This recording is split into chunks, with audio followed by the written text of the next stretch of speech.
Nahuli ko si fiancé ko at ang papa ko na ito ang kinamumuhian kong natuklasan. Dear Vine, gusto ko rin sanang ibahagi ang aking karanasan.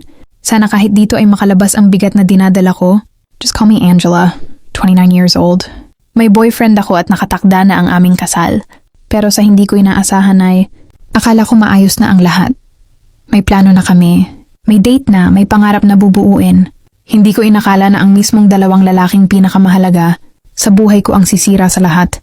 Graduate ng accounting ang fiancé ko. Matagal na niyang pangarap makapasa sa board exam pero ilang beses na siyang bumagsak. Kahit ganon, tinanggap ko, sinuportahan ko siya, at naniwala ako na darating din ang panahon niya. Nagwo-work siya sa isang accounting firm, habang ako naman ay abala sa paghahanda ng kasal namin. Ang papa ko ay isang freelance accountant. Wala siyang permanent office dahil mas gusto niyang hawak niya ang oras niya. Nag-rent siya ng isang maliit na unit na ginawa niyang opisina at tirahan dahil sa dami ng clients niya. Kilala siyang masungit, istrikto at tahimik, lalo na pagdating sa fiancé ko.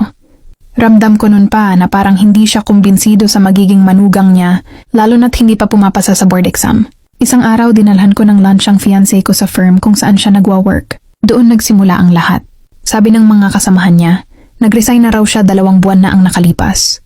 Nanlamig ako. Kung nag-resign na siya, bakit araw-araw pareho pa rin ang oras ng alis at uwi niya? Saan siya pumupunta? Ano ang ginagawa niya buong araw? Bakit wala siyang sinasabi sa akin? Kinabahan ako kaya tinawagan ko ang papa ko para ikwento ang nalaman ko. Habang kausap ko siya may narinig akong boses sa likod niya. Boses ng fiancé ko. Nanlaki ang mata ko pero hindi ko binanggit. Para akong nabingi sa sarili kong hinala. Ang sabi lang ni papa.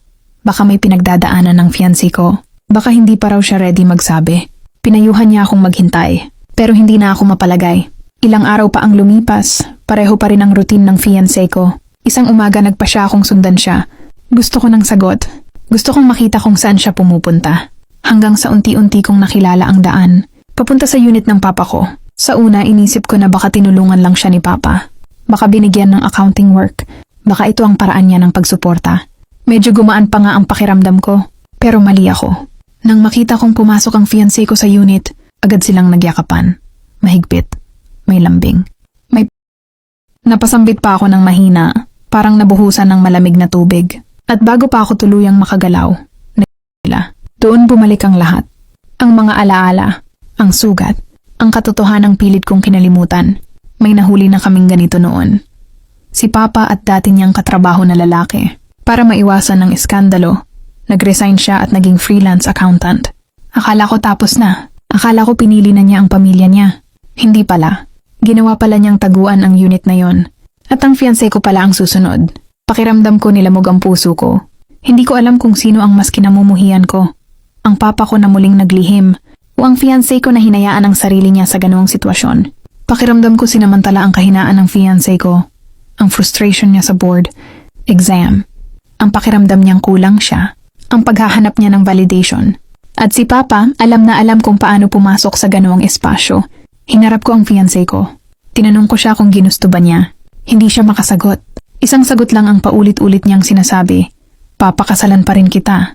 Pero paano? Paano ako magpapakasal sa lalaking may lihim sa ama ko? Paano ako tatayo sa altar na alam kong niloko nila ako? Paano ako magpapatawad kung mismong pamilya ko ang sumira sa akin? Kaya kahit 1 buwan na lang bago ang kasal, inoff ko ito.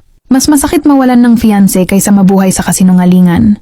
Mas mabigat ang masaktan kaysa araw-araw magduda. At mas pipiliin kong masira ang plano kaysa masira ang sarili ko. Hindi ko alam kung mapapatawad ko pa sila. Hindi ko alam kung paano ako magsisimula ulit. Ang alam ko lang, pinili ko ang sarili ko sa pagkakataong ito.